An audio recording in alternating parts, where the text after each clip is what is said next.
Welcome to the Patron of the Algorithm podcast, the podcast that I record very often, but I don't release very often. Today we have one of my favorite new up and coming YouTubers. I guess new and up and coming would probably be like a little bit of a exaggeration at this point, because he's been around for about 3 years. But we have Jake, otherwise known as Man Carrying Thing, and I probably have some kind of scripted introduction for him, but I'll let him introduce himself. What do you do? Why are you carrying thing? What is the thing you're carrying? Is it YouTube? Oh man, I have no idea. I mean, it's more of an existential question, I guess. But yeah, I make videos and they're of varying lengths. Usually they're pretty short, but yeah, that's pretty much it.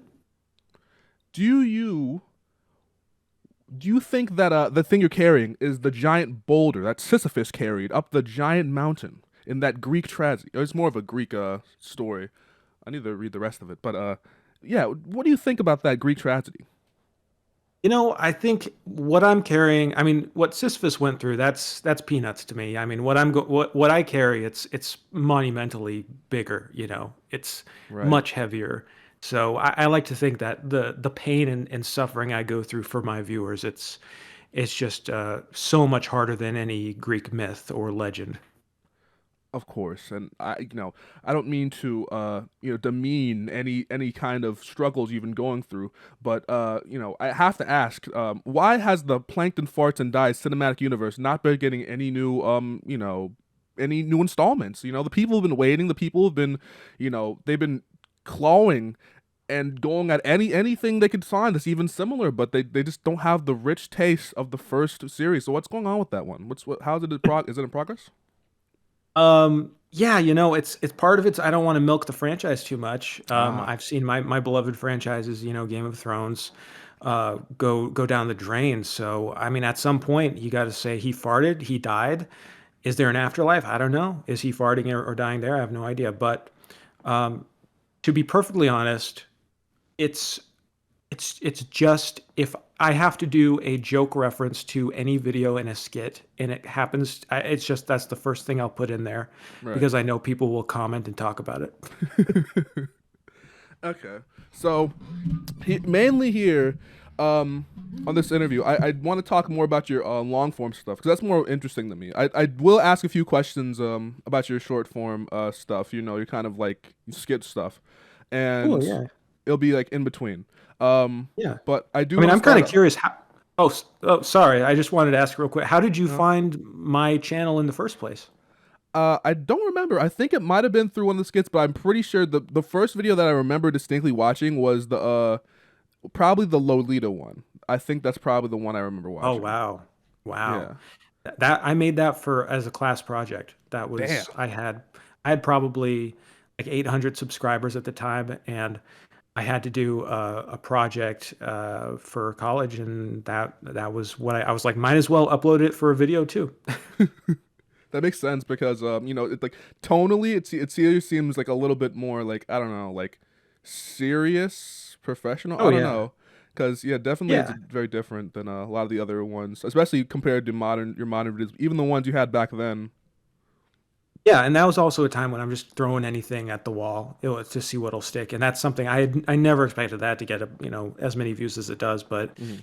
I don't know. That's just kind of like the process of how I've done the channel. Is just whatever I feel like doing and whatever tends to stick. Right. I did want to ask about like, cause I mean I think my with my channel I very much like I very much make it a point that like I really enjoy people who are like passionate about what they do. Very especially like the more niche you go down, I think the more passionate someone is about like their craft and what they cover is better. So, uh so how did you get into books? How did you like, how did you start carrying book instead of carrying phone? Um, and I don't know. I grew up reading. I wasn't super into anything else really. I always wanted to like grow up to be a writer or a director or something like that. And reading was something that I kind of lost a little bit throughout like high school and stuff. And then at a certain point, I was like, I like watching these booktube videos. I like Daniel Green and Murphy Napier, and they talk about fantasy. And I was like, what if I do that? I just read this book, The Way of Kings. I was like, what if I just put a review out there? Because I wanted to do like a YouTube channel for a while. I wanted to make like video essays maybe or skits or something. And my wife Nadia was like, just do it, just post it. And if you just do something every week, then maybe something will come out of it. Um, but yeah, reading, I don't know. That's just something I don't know. I just grew up with, and I'm very, but I'm also interested in writing. So like it goes hand in hand for me. Like I'm interested in it like from a technical aspect too. Hmm. Do you have a favorite like fantasy series? Because I have a friend out there who's like super into like in their words, the like generic, boring fantasy stuff, and I'm like, it's killing me because I'm cyberpunk to their fantasy. So, do you have a favorite fantasy series? Is there something that you would recommend to the audience to go and read? Ah, man. I mean, I really love The Dark Tower, even though still haven't finished it. I mean, that's the thing with fantasy series is that I kind of tend to lose steam in series. I tend to like standalones more just because it's, self-contained. But yeah, I love Stephen King. I love The Dark Tower because it's just so wild. It's not like most fantasy series. It's very like postmodern. There's a lot of like Stephen King becomes a character in the series himself at some point. Um, I don't know. Have you ever read any of that? No, actually, I've because I remember trying to read in Stephen King stuff. Like he writes a lot of like books, a ton of books. So it's like I really like books that are like like self-contained single books. And I already have a hard time reading fiction in general. I read a lot of nonfiction. Like you said in that one Mhm. video, it's not even that I feel it's like more of a use of my time. It's just that I enjoy it more because I think keeping up with the characters and the plot lines and themes, is very much more difficult mentally than it's like for keeping up with like the characters or like events in a nonfiction story because if you look it up then you might be spoiled, so it's like the difference. But Right. yeah, I've never actually gotten the chance to read any Stephen King books actually. Mm. It's interesting how people, I mean, I totally get it too, because I think I would read more nonfiction if I weren't interested in like writing fiction and Mm. just like soaking up like a sponge other writers like techniques and stuff. I'm really into that. So, but I mean, I get because like most people when they sit down to chill and relax and enjoy something, they're watching TV. I don't know, like TV is are like books now. Like you can watch a season of television. It's basically like reading a book. It's like more complex than TV has ever been. So there's like books will bring you like if you're already primed to like want a certain type of experience in reading, and that's great. But I think most people when they look for something to read, it's they want to really like better themselves in a sense. I don't know if Mm. you see it that way, where I think most people I talk to, it's like they if they're going to invest time in a book, it's got to be something maybe like really literary and highbrow, like Infinite Jest, or something that they've heard about, like this Yeah. makes you smart, this makes you smarter. And if it's not fiction that will make you smarter, then they want to read a nonfiction book that will like practically like give you information that'll make you smarter, make life better. And I think that just makes sense in our how life is right now. Like I Yeah. totally get that. And I was like that for a while until I don't know, the past few years, I just got really into reading anything I could find. Just, I'm really into like hard-boiled pulp noir fiction from the 60s and 70s and that sort of stuff. Mm. So like what's it called? Because I actually have the era of books that I probably would like. It's like the ratio of liking the most to not getting into. I think it'd probably be like the 50s to 70s novels. Because actually one thing I do have on my shelf is a copy of what's it called, Hunter S. Thompson's Fear and Loathing, and I've been meaning to read that for a while because like Mhm. at least from what the movie I watched and from what I already read of the book, it's like he just paints these like vivid landscapes with like this dark and like demented version of Nevada. And that's I think that's one of the appeals of like fiction is that like all of the like in the real life, right, like all the nonfiction stuff, you can get a very realistic depiction of like stuff, and you can get that get a feeling similar to that. But like the exaggerated version like that an author can weave is probably just like a much different experience. You know what I mean? It's just like one of those like things you can't even compare. It's like you learn about an event that happened, a real event that happened in Las Vegas, and then you learn about like his interpretation of that, his weird like twisted interpretation of that, and it's like it's night and day.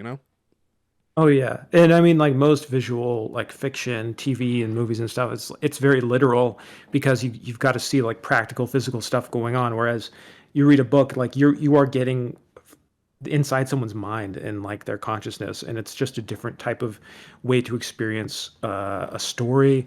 And but I've totally moved past like the feeling that people need to be reading for any way to better themselves because I just think like I don't know. I think there's something like pretentious in that and kind of like weird that we expect that out of reading a book, but not out of TV. Like, I think you should just be able to enjoy it. Right.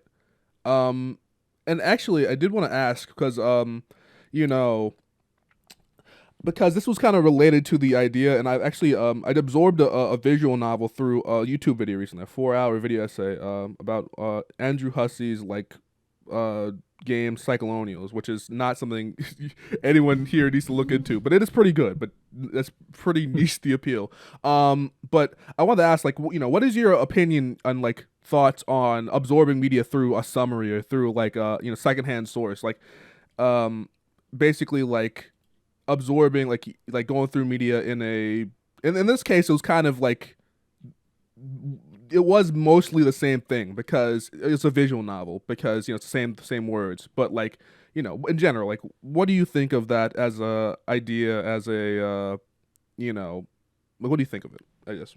Yeah, I'm totally open to that. I mean, because ultimately, like, it just comes down to like what do you value and like what time do you value in your life because we are all living super like limited lifespans and we have to make choices about what we're going to do with our time and what is worth sitting down and spending a longer time with a book or what's worth experiencing a summary on you like for instance I was just watching Jenny Nicholson's Vampire Diaries video essay. It's Hmm. like super long, but nowhere near as long as if I were to sit down and watch the Vampire Diaries, which I have really no interest in doing. Like, yeah, like that's way more better use of my time to watch that because I didn't enjoy her summary and interpretation of it and her storytelling of the Vampire Diaries than I would just watching the Vampire Diaries. So if you know like or if at a point in your life where it's like, hey, I don't feel like I'd really want to read this book, but I'd be okay with the summary, maybe you'll come back one day and want to read the book. I don't know. I try not to judge people for how they consume their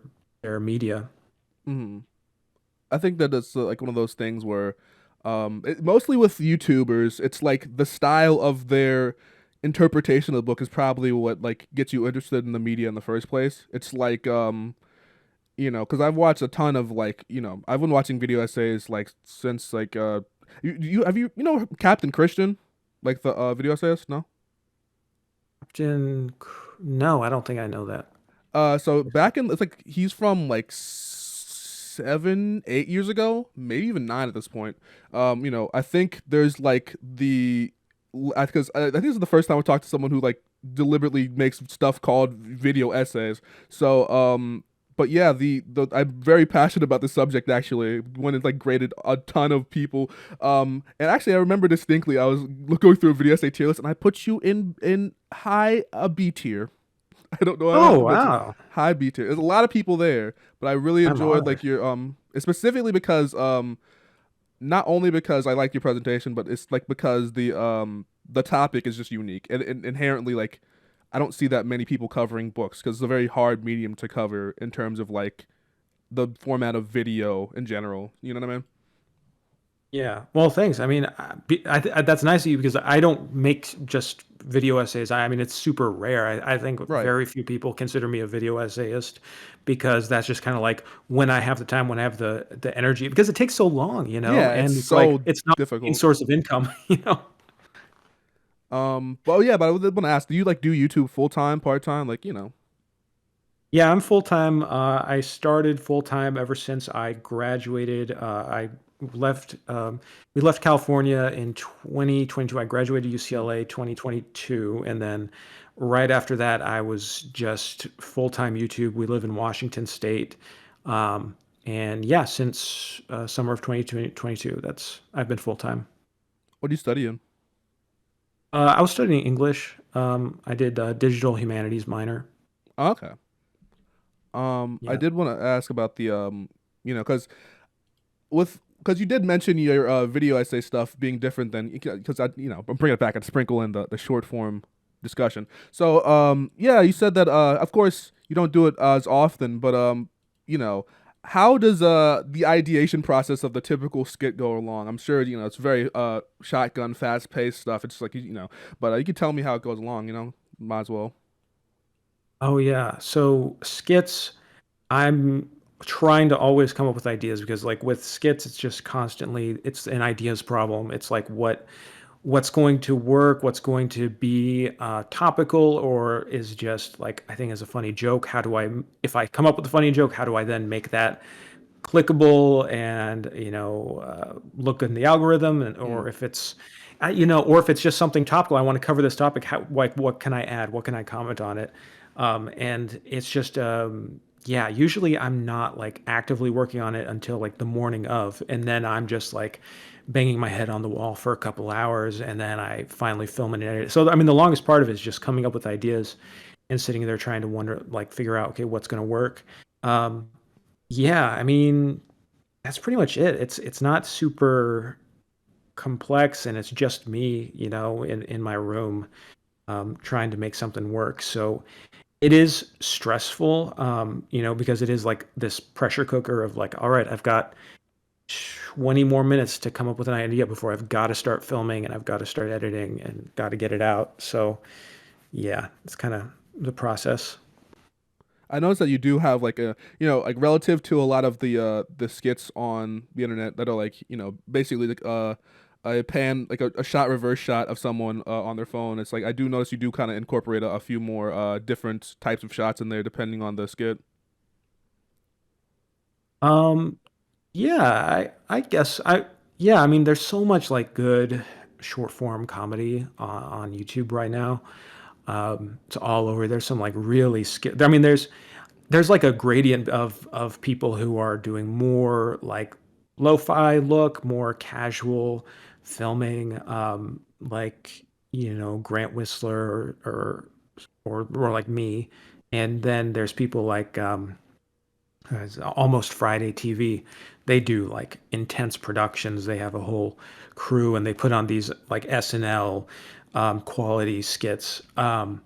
So yeah, I don't know. I've always kind of liked the more scrappy look. How I never really want my videos to look like they've been overproduced or like a bunch of people worked on them. And I think it's very evident that it's just me throwing shit at the wall. And that's kind of what the look I'm going for. But yeah, if the idea involves like multiple camera setups and just like telling a story in a different kind of way, then I'm excited by that.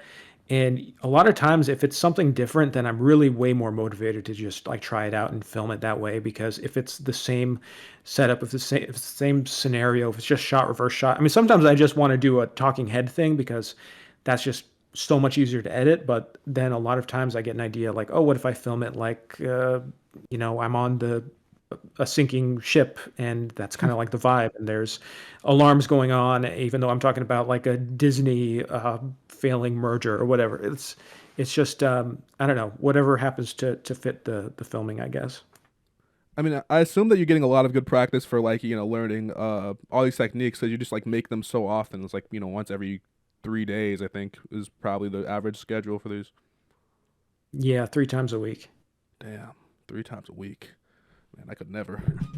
Um, I but mean it's honestly like it's like all you have to do like once that's just like all right, 3 skits like that's it's not bad because I've already like it's my job now, so it's mm, not too crazy. But building up to it, like when I was doing 3 skits a week while I was also like studying at school and also working, then that was like I'm having mental breakdowns 3 times a week. So like now that I'm in the clear where it's like, all right, this is my job. I can just like spend time doing this and work on my other stuff. So it's so much easier now.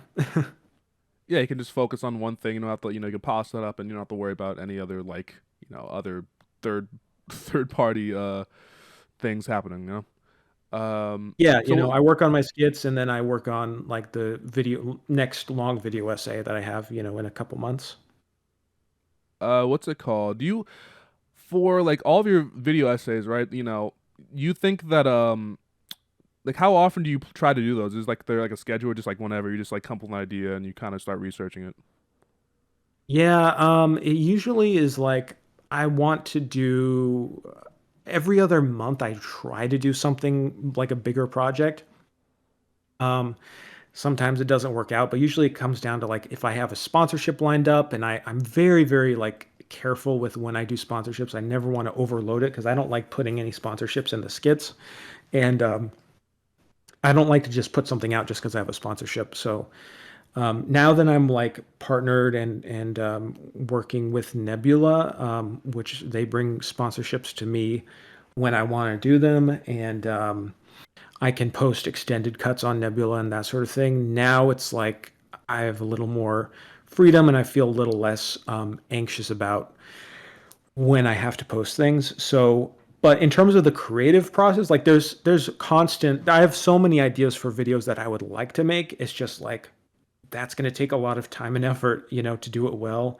It's like, man, I would love to do a video about Absalom. I would love to do like what I did with Butcher's Crossing and just go into that and really like break it down and explain to people like what it's all about. But yeah, I'm gonna need the time to focus on that, and then yeah, I mean it's just basically trying to figure out when there's time. Right, because you have to fit it in between your other videos and your real life and all that. So I guess Yeah, it's more the like real chipping life it away. surprising. It's amazing how much real life seems to take up your time. It's crazy, You'd think it's real, you could just ignore it. I don't know. Yeah, you have to actually get off the internet for some reason. No way. I know, it's annoying. I did want to ask. I'm gonna keep saying that. I did want to ask, but y- you know, uh, I remember that you had. I remember specifically that I wrote this down. I was watching your video on quote the writer who changed crime fiction, right? And it had music from the Sega Genesis. You could tell by the bass line. So did do you have any history of gaming? Are you a gamer? No, not even. I mean, it's kind of pathetic and sad that I'm very bad with gaming. I don't. It's I I like playing games, but I grew up like playing sometimes occasionally. Like I loved I had PS1 and I had PS2 and played Crash Bandicoot. That was like my favorite game growing up. Um, but then I just stopped. I like Minecraft. I Mm. do really like Minecraft. And if ever I'm in the mood to play something, it'll be Minecraft. But I just don't really have any friends who play, and I don't. My wife doesn't really play video games, so I don't know. It's like it's just not something I've put my time to. And when I'm like chilling, I just kind of want to do something that me and my wife both want to do. So yeah. I just find that interesting because the reason I even like got into reading like books is because I played a lot of RPGs. So I just like Oh well. really wanted those stories. So I just think it's kind of interesting. Like some people like because actually also I wanted to say that it kind of makes sense in a weird way that you were a Crash kid. I don't know why. It's more of a spiritual thing. I don't know how to explain it. Yeah, I love Crash. Crash was great. I wish I could play Crash. I mean, I don't know. All the games that I like, I just like I don't have anything. I don't keep up to date with anything. I don't know. You know how it is where it's like you have an interest, or you have like a couple major interests, Mm. and then you become so invested in them and your whole world is about them and you just don't have time like or energy because you already know what you like. So like, am I going to devote all this time now to learning all this other stuff? Probably not. I don't know. Yeah. Like I'm 20, I'm turning 27 soon, and I don't think I'm just going to suddenly become like a very serious gamer because I don't know, I already have like all the shit that I like to do, you know? Right. I just think that's like, but yeah, because that's a factor of just being an adult and just having responsibilities and shit to do, especially when you're like you're YouTuber and you know aside from even like actual like jobs, they want you like YouTube wants you to put out stuff as much as possible. So it's like, you know, and aside from that, you have the hobby, yeah, you have the hobbies you really want, you feel more passionate about. So it's like, that's just what you like to do, huh? Yeah. I mean, it's also the same with me with music. Like, I wish I were more like up to date with like the music trends and everything, but like I love music. I grew up playing piano and in band and everything. So I really love music, but I don't spend the time like doing tons of research. Like I know what I like, Yeah. and I just listen to that. And I don't know. There are some people who are like, they're gonna explore everything and that's their passion, you know? Yeah. I think I'm a huge music fan, so I think like a misconception is that like every music fan is like up to date constantly with every release and everything. I think this is mostly like they have like maybe I think my thing is that I have like five artists that I will always like day one listen to what they put out, and then like the rest of them like I'll get to it when I get to it. And most stuff I'm just listening to is most of the stuff I listen to is like from the '90s. So Right. I yeah, it's just like how like most people do their hobbies, right? I mean, I don't know. I don't know because I think that I usually thought that people were like, oh yeah, they go back to the past. They go mostly stuff, they consume stuff from now, but they go back to the past occasionally. Like no, apparently people like mostly just like only watch modern stuff, and that's kind of weird to me. Yeah. Yeah, I totally think that's weird too. Yeah. Yeah. But I also wanted to ask about your I also wanted to ask, about your like editing style because even like with your longer form videos, you still have the kind of editing style that you have in the short form stuff. A lot of pan zooms and like in crops and all that. So was there any like purposeful idea of it, or is it just come along as a like coincidence? It's just, yeah, I don't know. It's just totally my, I don't know. I feel like once you've made like 500 videos, you just tend to have a style that you just kind of stick to, or that feels natural and normal. Mm, Um, so I don't think too much like what I wanted, like how I want to edit it stylist. I just think about like what's funny to me, and sometimes sometimes I don't even know what's funny about a video until I'm editing it, and then I can kind of see the rhythm of it and how it's cut together and go, okay, like if I cut it this way, then I kind of can make it funny to me. Um, and then with the video essays, I guess I like things that are like fast paced and get to the point and are sort of aggressive in how they deliver information. There's this video essayist, Ro Ramden. She makes really good video essays, but her style is super like I don't know, like Howard Hawks, like his girl Friday, just like really snappy and jokes a minute and getting you right into it. I just don't like being slowly handheld into a thing, and that's just my thing because when I did that Butcher's Crossing video recently, I got quite a few comments that were like, or it was kind of half and half. I got quite a few that were like, "Dude, slow down. I don't know what you're talking about. like you're giving me a panic attack." I got comments like that, and then I got comments that were like, "This is really entertaining. I really love the pace you're doing this. I actually watched this whole thing, and I didn't expect I would." And I'm like, "All right, where do I go from here on the next video? Like, what do I mm, learn from this? right. Do I slow down a little? Do I keep it the same?" So I don't know. And again, like you're just learning with every video because I try to read all the comments, or as many as I can.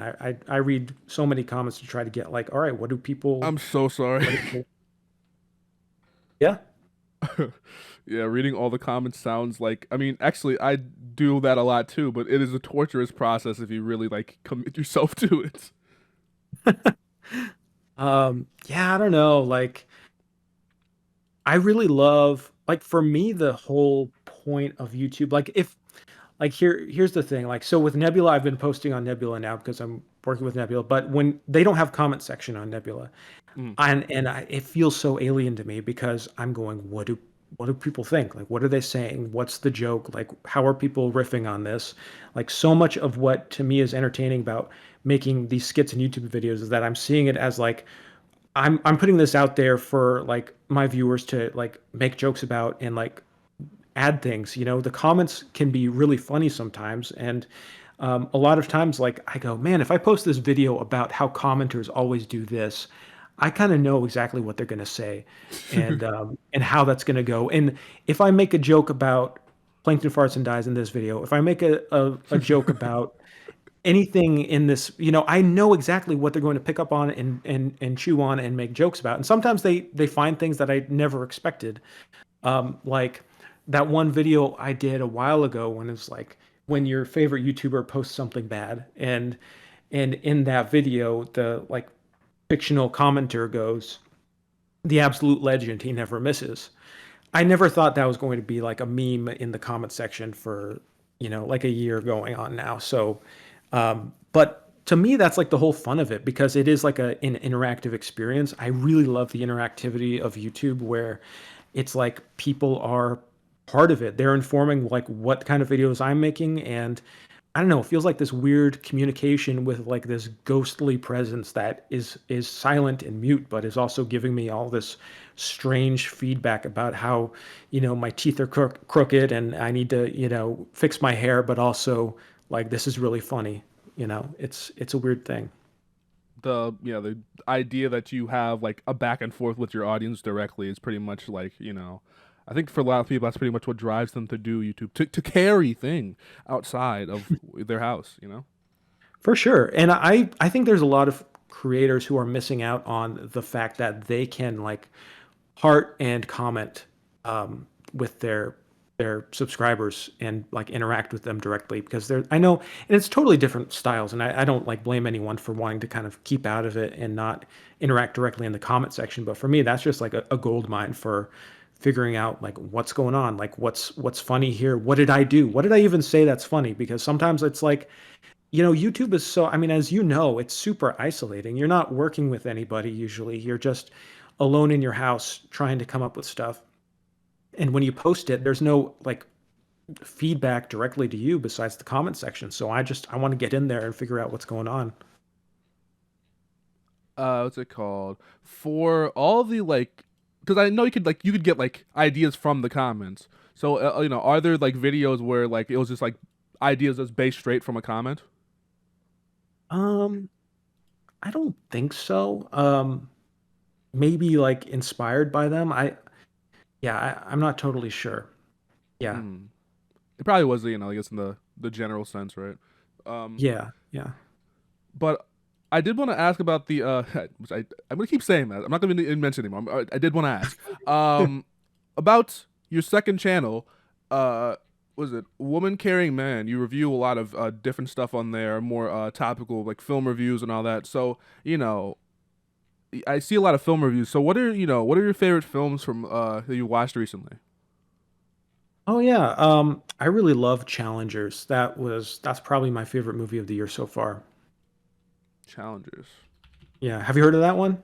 I actually have I'm actually really bad with keeping up with modern film. Like it's like Uh, the I only film I've heard about recently is the TV Film Glow because that's A24. Everyone knows about A24. yeah, I mean, yeah, that's the thing. Movies is one of my things that I'm like hyper fixated on. Not to a crazy extent, I guess, but Mm. in a lot of ways. Yeah, I love movies. I love movies. I love old movies. I mean, I feel like in high school and like early in college, I was just like watching an unhealthy amount of like old movies. I'd go to the library and Yeah. get stacks of DVDs and stuff. So I'm super like a huge movie buff. But yeah, I mean the movie review channel just came about because Nadia was like, hey, let's do something, like she wanted to talk about movies and we talk about movies already, so let's just film it and do that. And it's like a fun project for us and we have like a fun little community there that will talk to us about movies, and it gets us out of the house to see new releases, Oh, which cool. is good. So I guess it's a bonding experience. yeah, yeah, for sure. Actually, did you cuz I'm looking at your all the movies there, and you watched all the Scorsese films, right? Almost all of them. I got Almost some all of them? shit for that because I missed a couple and people were mad about that. But I'm like, man, I watched like 21 of them, so I I feel mean, like that's that's good pretty enough. good. He made a lot of fucking movies. Um, but yeah, I like doing those director rankings sometimes for directors who I've seen a lot of their movies. Yeah. Can I get a spoiler for that video? Just for the audience. What were your what was the most interesting one that you watched? Maybe not even necessarily the quote unquote best. What was the most interesting one you watched? The most interesting Scorsese? Yeah. Hmm. And for reference, I only watched Raging Bull and Taxi Driver. Oh, and Wolf of Wall Street, I think. Well, those are some of the best ones. Yeah. I really like I give a lot of shit to The Aviator, but that's a movie that is really interesting, even though, and maybe because of its like flaws. Um, I've seen it a few times because it's like really compelling. It feels like there's so many different parts that should work as like a biopic with this amazing DiCaprio performance, the Howard Hughes like story. It's really compelling stuff, but the script just is static. There's like no, it's not dynamic. There's something missing. And I just Ooh. always want to know what it is because it seems like so much of that movie works, but it doesn't. Um, I don't know. Sometimes I really love those movies from directors where it's like when things don't work and why. Like that's super super interesting. But besides that, I mean, Killers of the Flower Moon is amazing. I absolutely loved Killers of the Flower Moon.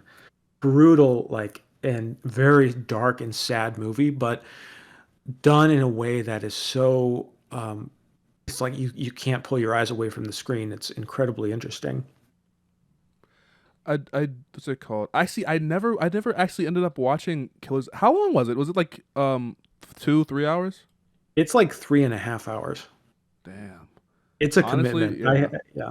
Yeah, I had to like you have to carve out some time to really sit down and watch it, which I mean, it is what it is. I don't love long movies, but I I'll give Scorsese a pass. I think he's earned his right to make his long ass movies. He's the one. He's the one guy I'll let any into my house any day of the week. Yeah, pretty much. Pretty much. Actually, because you have an entire second channel dedicated to film. So, what's your favorite? You have like a favorite film all time, or like a few of them? Because I know, so for me, it's like a definitively top two or top five. But for some people, it's just like they have a couple films. Yeah, I like them pretty much all equally. And let me see. I have a list. I mean, there's a few I like to name. I love Touch of Evil is one of my Mm. favorite movies. Orson Welles, um, pulpy crime, like really sleazy. Like you feel dirty after watching it, but it is so fun and just has this kind of like really sad soul to it. And Orson Welles is incredible. The filmmaking is just like wild, and I'm really drawn to movies that like use the camera in really interesting ways. Um, and I Noir film. love noir. Yeah. Okay. Yeah, Touch of 1958, I think. I love McCabe and Mrs. Miller. I love Robert Altman in general, but McCabe and Mrs. Miller is his western that is just incredibly that has a great atmosphere, incredibly sad, has great Leonard Cohen score and songs all throughout. Um, I love, let's see, um, yeah, My Darling Clementine. I love John Ford, like one of my favorite directors. Just I've seen a ton of his movies. My Darling Clementine is definitely one of the best. Yeah, I mean, I don't know. I feel like I like older movies. I love Stalker. I love Sorcerer, William Friedkin. Hmm. Um, I love Herzog. I love Aguirre, and yeah, I don't know. It's all there's too many to get into, but yeah. I did want to mention that because you have like the favorite films of like a film student. I guess it's like as much as a writer because like I don't know, just like the older picks are more very interesting to me because firstly, anyone picks a favorite movie, they'll probably pick a relatively new film. But definitely like the 40s and 50s, I don't, and especially with the 70s, I don't see. I mean, especially with like the 40s and 50s, I don't usually see people like saying like, oh, it's my favorite film of all time. I love this film as much as I see for like 70s or 90s or definitely like the 2010s on, or 2000s Yeah. on.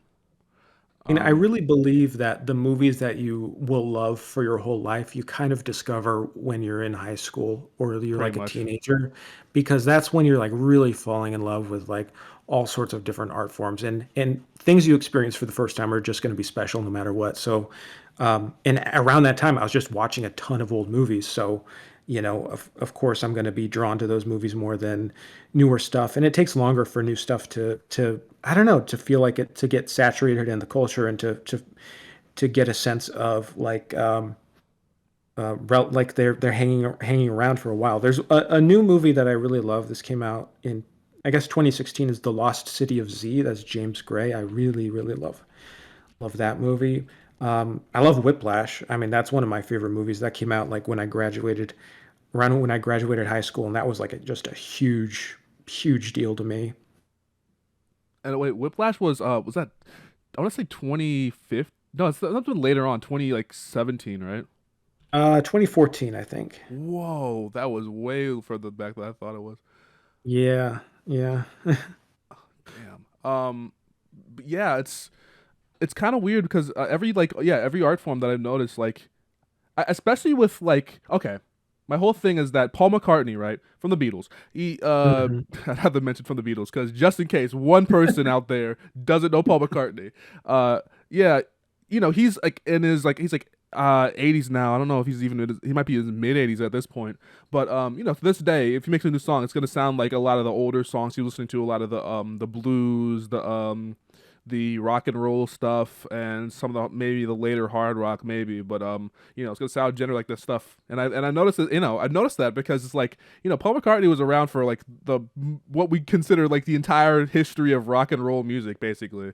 Yeah. So I think it's just like interesting that like it's not like he like him like sticking to that style is bad, but I just find it interesting that like with all the music that came out, he's sticking to like what he likes in that little, subgenre, that little part of like 50s rock, 60s rock, and I think it's pretty interesting. I think it's what generally like, most people kind of try to aim for with their art in general. I love McCartney. Yeah.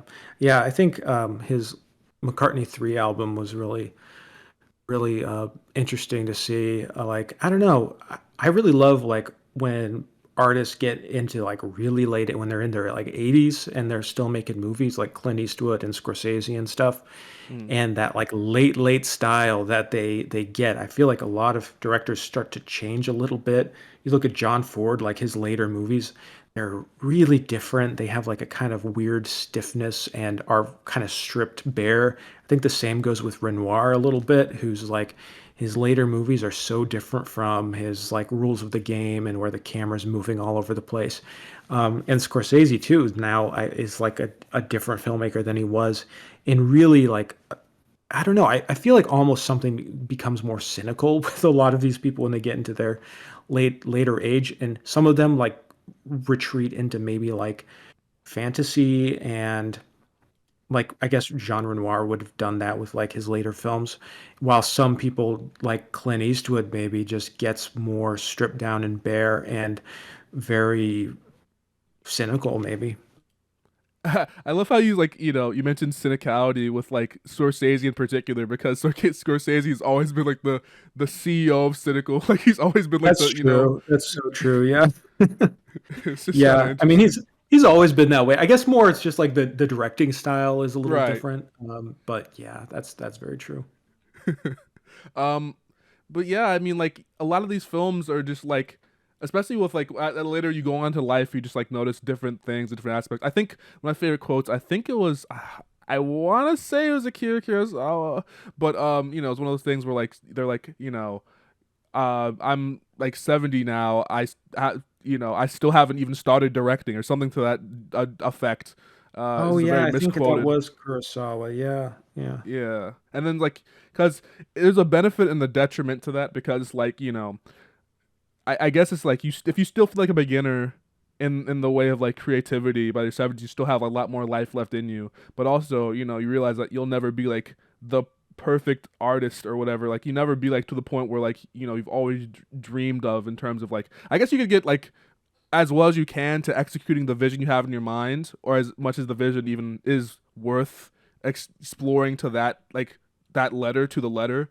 But I just think it's like kind of interesting that that even at the end of your life, you're still like beginning in an art form. You can make a masterpiece, and you're still like exploring new ideas. Yeah. And I think that's a common trait with like the really great like artists, but like that they are still trying to learn things even in their 70s and 80s, they still feel like there's more to learn and get better at and explore in their art. And I mean, you look at like Stanley Kubrick, like reportedly you hear all these stories about like directors with their new films coming out, like James Cameron was like, oh yeah, Stanley Kubrick called me after I finished directing Aliens, and he just wanted to know how I did this specific shot. He asked me how we got the alien effect to work this way. And it's like he was always calling and talking to people, just trying to figure out like how things worked on movies, because that's, I don't know, that I think that's a sign that you're like doing, I don't know, like the great ones, they really are just curious. I think that's like a common element. Yeah, it's just like, you're obsessed with every aspect of filmmaking, every single like, minutia, especially because, Kubrick is like the one we can point to as being like, the probably like, if there's a tier list of most obsessed filmmakers, he'd definitely be the highest, like on the highest echelon on there, like For very sure, yeah. meticulous. So it's like, with any artist, it's like, where is the point where you like let go, and where's the point that you pull back? It's like, I think a lot of the I think for a lot of people, perfectionism is probably like the issue, rather than like not putting enough effort in.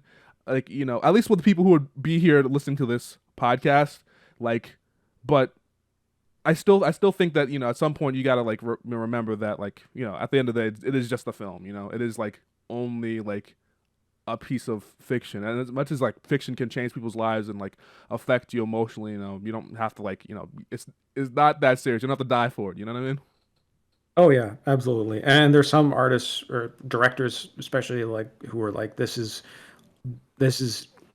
life or death. Andrei Tarkovsky, I guess, comes to mind. But Right. yeah, I don't know. I mean, at the end of the day, it is just fun. It's stories. It's just goofing around. Right. I did want to loop it around back to books. Loop it around back to the books. Because I did want to ask, because I'm assuming like you did make that video on like why you should get back into reading and all that. So actually, I did, before I get to that question. That was question gonna be about like any book recommendations related. I did want to ask about that accelerated reader program thing, because you said that you you had a horrible memory with that. Oh man, yeah. I don't even remember making that video, but yeah, I guess I did. Yeah. Do you I happen to made so remember many that videos. memory or no? Um, yeah, accelerated reader. So you didn't have to grow up with that? Oh, I did. No, it was horrible. Oh, That's you why did, yeah. yeah, it hit so hard. So I wanted, because the Oh, audience, good. I have a lot of people who are not from America. So actually, can you explain it real quick for people who are not living in America and doing books during like that specific time where that was around? Yeah, it's basically a system that school districts could buy into to get like a program to help, supposedly help the students read by encouraging them to earn points through reading certain books. And the books have to be in their system because they have to take quizzes on the books after they read the books. So the books, you could read something and you could be a great reader and you're in fifth grade and you read all these great books, but it's not in the system. So you don't get any points. So you don't get a good grade in your class, maybe, or you don't get, some schools, they wouldn't make it like a graded thing. I don't know. For us, it was always a part of our grade. But some schools, it's like you get to earn a pizza or you get some kind of prize at the end. But Yeah. regardless, you're basically trying to encourage kids to read, to earn like points or some kind of like almost monetary thing. And especially if it's threatening their grade, then it becomes a huge chore. And then the quizzes are these extremely like random questions about the content to try to see if you read it. But sometimes the questions are super, super poorly worded, and there's only like 10 or 15 questions, and you're trying to prove that, hey, I read this book, and get these points. And sometimes books that are super hard to read, they have very small amount of points just because they're shorter, and books that are super easy to read have a ton of points. So I remember like books that I would read like difficult books, out of my reading range, and they'd be like a couple points, whereas people reading Harry Potter, they're getting a bunch of points. So it's so convoluted. I could go on and on about it, but it's basically a bullshit system that makes kids think that reading is a chore. I did because in our version we didn't have to like we didn't get any kind of quote unquote punishment if we didn't get all these points. I don't remember, at least they might have blocked it out of trauma. But in our case it's like but yeah, it really much like put a damper on like any kind of curiosity, right? Because and especially because I was lucky enough to have a high range, but like even like I think it might have been like too high, ironically, because like all the books that were in the higher range were literally just biographies and shit. I was like, I don't want to read this shit. I want to read fucking like the Lion, the Witch, and the Wardrobe, a book that I Right. actually did not finish reading. So I think yeah, it's I very much like it's like one of those memories like it's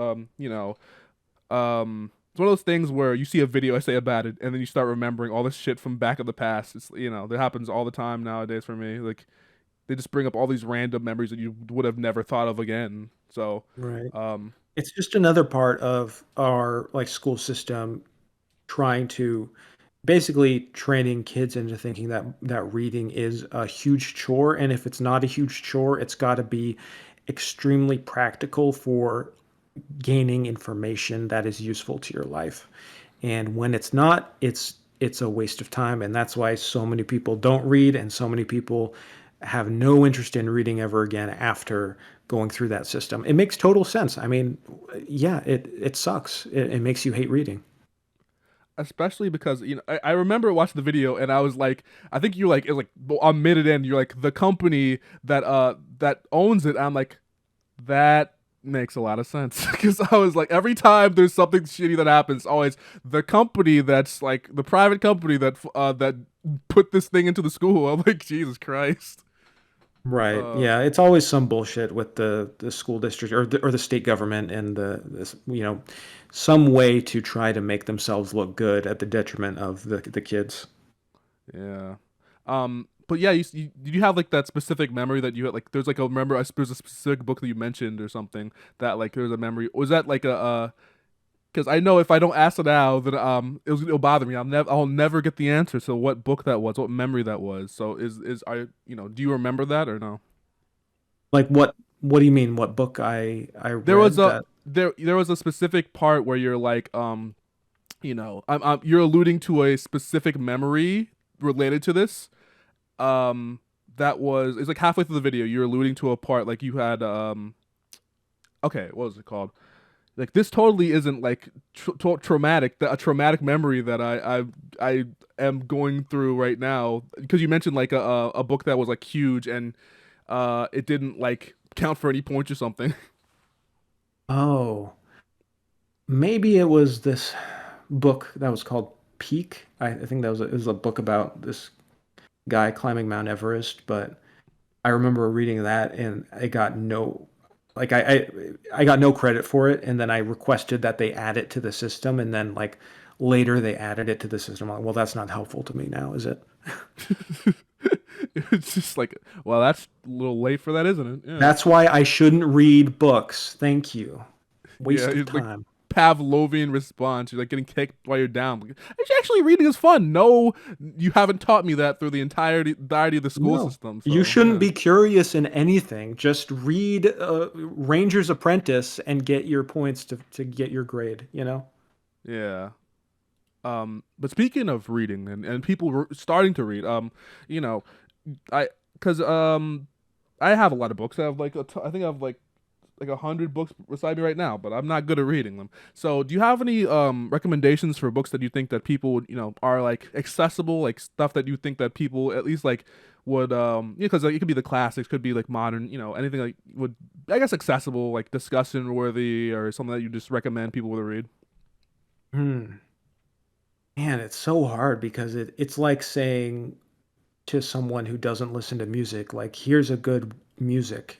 Like, I guess you could do that, but it totally comes down to taste. Like, Yeah. it's kind of like what shit are you into? And I kind of encourage people, like, if you want to get back into reading, if anyone wants to read anything, just like, all right, what did you like reading growing up? Like, what is fun to you? Like, what is interesting to you?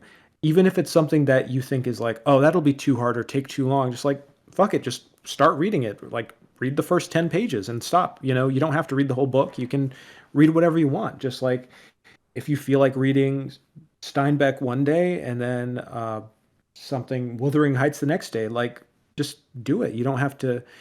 I think people are so strict about, like, well, I have to read this type of thing because that's what I feel like I'm supposed to read, or because I bought the book, so I feel compelled, like I have to read it now because I bought it. I mean, I have so many books I haven't read, and a lot of times I'll download a book or read it on Libby, the library app, if for Hmm. free, and that's because I'm just constantly downloading stuff, trying out new things. Sometimes I'm not in the mood one day, sometimes the next. You know, I don't know. Some people like having a strict regimen. They're like, I got to read this and then this and then this. For me, I'm like, man, life is too short. I'm gonna pick up what is interesting me, and if it pulls me through the book, then that's great. And if not, I'll just put it aside and read something different. Um, in terms of like for like a specific recommendations for certain genres, like I don't know. At times in my life when I've had trouble getting back into reading, like years ago, John Steinbeck would always bring me in because his books and his characters just I don't know, they gel with me. I love East of Eden. I love Cannery Row. Um, and then I don't know. I feel like Stephen King's always good because he just kind of like grabs you by the nuts and doesn't let go. And it's kind of like confrontational, which is nice for some readers want that. They want an author who's just like slamming their head into a desk, like, hey, read this book. Um, but yeah, it's just like I don't know, whatever's fun for people. Hmm. I think that yeah, it's probably just a better answer. I did want to mention that e-readers I love e-readers. I have like I had Yeah, a little Kindle and I had a Kobo. I love that Kobo.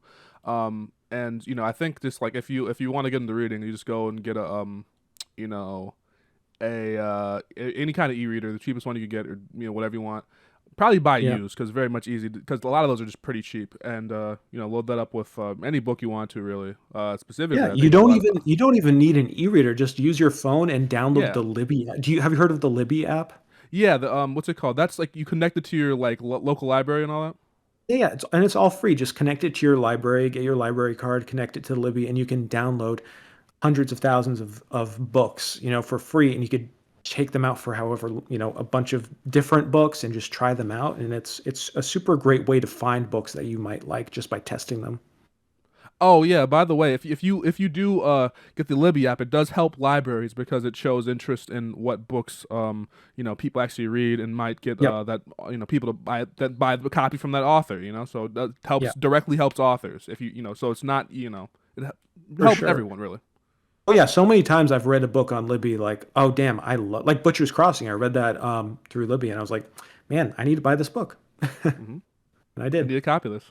That's Yeah, I think that's like one of the things where it's like if you really enjoy a piece of media, you'll just really buy it physically, and I think that's like a thing that's kind of like a thing that's kind of missing in terms of like the consumption habits of the average person. Like I think just like a physical copy of something is just much more like you attach to it. I think especially with a lot like I play a lot of games, so but a lot of the games I play are obscure enough where they don't have physical copies, right?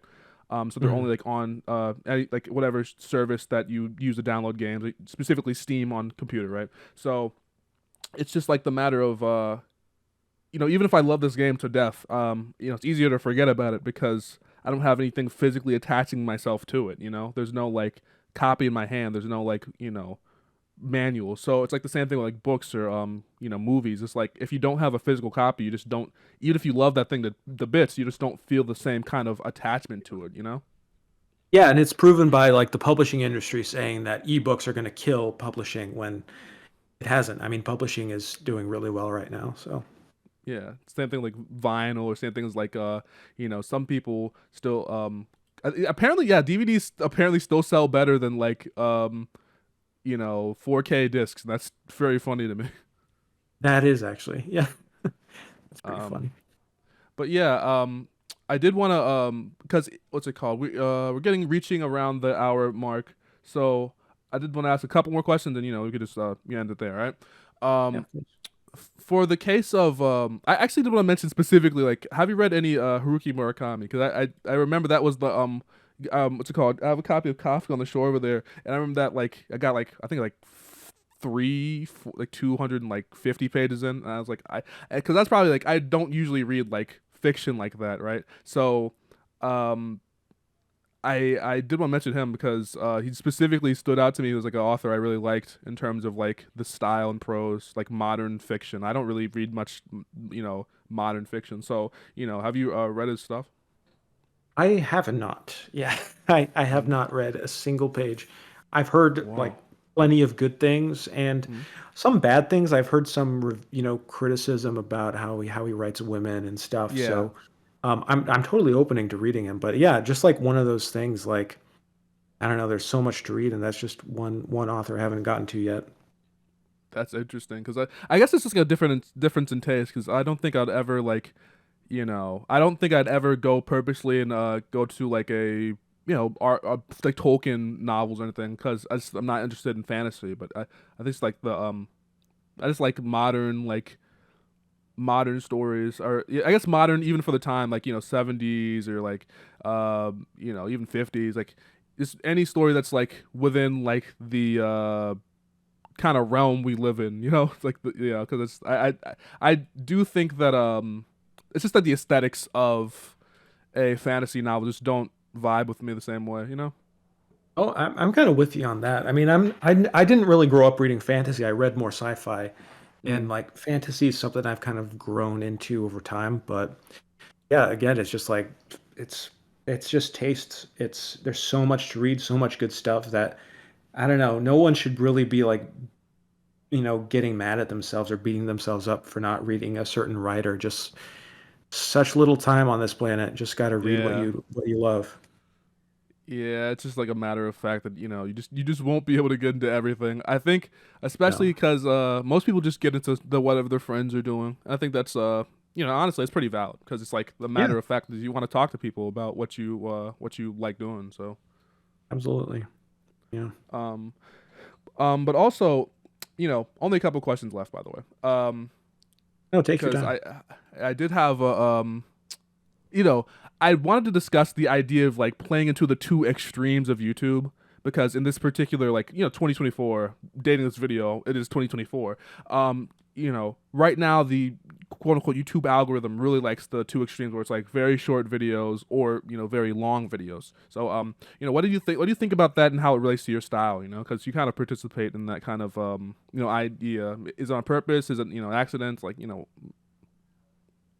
Yeah, it's really weird and it's just like a developing experiment. I feel like the whole channel is just like trying to see what works. And I mean, a lot of stuff that I stumble into is just kind of accidental, but a lot of it's also like, this is just what I want to do. And I feel like with YouTube, at least I'm always trying to value like, all right, what is friendly to audiences, but what is also like true to what I want to do, and that because ultimately like this is a dream job. This is something I should never treat like a chore because like if I'm just making videos for other people for an audience and it's not satisfying me, then there's really no I could just do something else, right? Like right.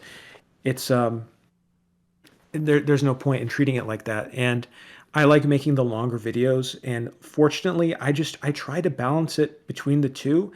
And I think that there is a sense, or at least what I've come to understand with YouTube, is that there is a very like once you learn how to game the system, once you figure out how the algorithm works, once you figure out how to target a niche and then grow and build on that and supply an audience with what they want, then like you're doing good. But there's so many channels that are doing that, that also know how the algorithm works, that also knows how to target an audience, that also knows how to build their channel in a certain way. There's so many similar channels. At a certain point, like the next level of getting good at YouTube is going, all right, what makes my channel different? Like, and it doesn't even have to be a huge thing. It's just like, what makes it different? And for me, I think it's the fact that I keep it all on the same channel. I don't put my video essays on another page. I don't have a shorts channel. It's just like it's there, and I think that it gives it a sense of this is me. Like that's what I want. I want a sense of my personality to come through in everything I make, and hopefully that's that lends to the experience and the sense of like community. Like there's a person here. Like I'm trying to be goofy and have fun and crack jokes, but also like if you have time, I've got this hour-long video about a Western from the 60s that I really care about, and maybe that'll be fun for you too. So I mean, there's a point where like gaming the algorithm and playing like the rules of Mr. Beast and trying to get really good at YouTube is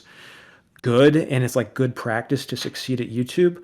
But you also need to figure out like what works for you long term, because I think there's so many creators that are just like, I got to get big, I got to grow the channel, I got to get a bigger audience. But I've always thought like once I hit like 10K, I was like, how do I sustain this? I don't just want this to go away. Like I really want this to be long term. I want to figure out like and I if I'm just making stuff I don't want to make always, that's not long term. I'm not going to do this forever. It's going to crash and burn. So it's like how do I make this last? And it's just that's kind of what I've am continuing to figure out like year by year. Right. So what do you consider the appeal of your channel? Like, just like from outside looking in. I have no idea. No, no, I have no. no clue. Um, I don't know. I For me, I'm just trying to have a good time, and I like I like what I like, and I like. Hopefully, there's a sense that I care about what I make, and I just want to share that, and I like making dumb jokes. Like I really live for that, 3 times a week, although it's like stressful to put out that many videos. Like I really like the days that when I like reading the comments. I like interacting with people, and I like creating stuff. So hopefully from the outside in, hopefully people are just like having a good time. I don't know. So we're about reaching the end of the podcast, but you know, any last words you want to say to the audience, or anyone listening to this, any tips, tricks, any cheat codes, and anything you want to, just like you mentioned last minute. Subscribe to Maple. um, but Thank you, thank you. no, I don't know. I have no idea. Just when I don't know, there's so many like rules. There's so much out there to be like able to like grow on YouTube and stuff like that. It is just like a matter of being consistent and just like putting hours and hours and hours of time into it. And I don't know, like that was something that was frustrating for me to learn going through that. It was just like it's just a grind. It's just like a slow grinding process for most people, unless you happen to explode in the algorithm or something. But even a lot of times you see people blow up in the algorithm, and it's not necessarily a good thing, because you've got to figure out how to sustain that. You've got to figure out how to make it work for you as well. And I do think like over time, there's going to be a feeling like there's going to be a demystification of the like YouTube career, or even just like social media careers, because more and more people are doing it. And I think there's going to be a lot more instances of people just having a cycle of like they had a 5-year run, it worked for them while they did, but they didn't want to carry it on.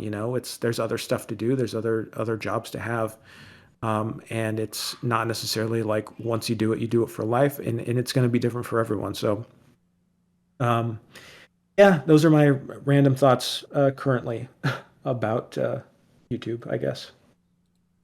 Okay.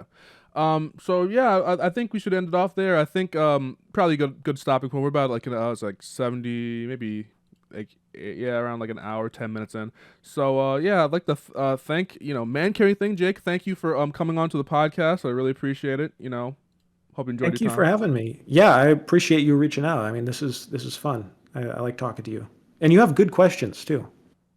I try the research. You, A lot of you people with no, these no. questions. I noticed that with when they're interviewing online creators, they don't really respect their work in the same way that they respect like established musicians or filmmakers, and they don't really like go through their work and try to ask questions that are like relevant to them. So I try my You best here. well, you're doing like the first we feast. What's that guy who does the spicy chicken wings interviews? Yeah, I actually what's it called?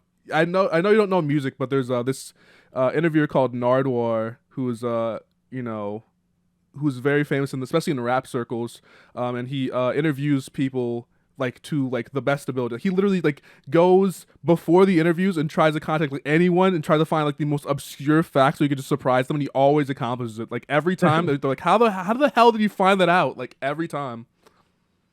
Well, I'm impressed. You definitely did your research, and it was fun to talk to you all about it. So, thanks. Thank you for talking to me. I was a big fan of your work. I hope yeah, everything goes well for you and you can sustain from now forward. Okay. Yeah, thanks. You too, and take care. Okay. So yeah, that's the end of the podcast. Go check out Jake's channel. Of course, you probably already know it because it's been blowing up right now recently. Short form stuff, long form stuff, and make sure you watch that video on the Western book. What was it called? What was the Western? Butcher's Crossing. Butcher's Crossing. Make sure you go watch that.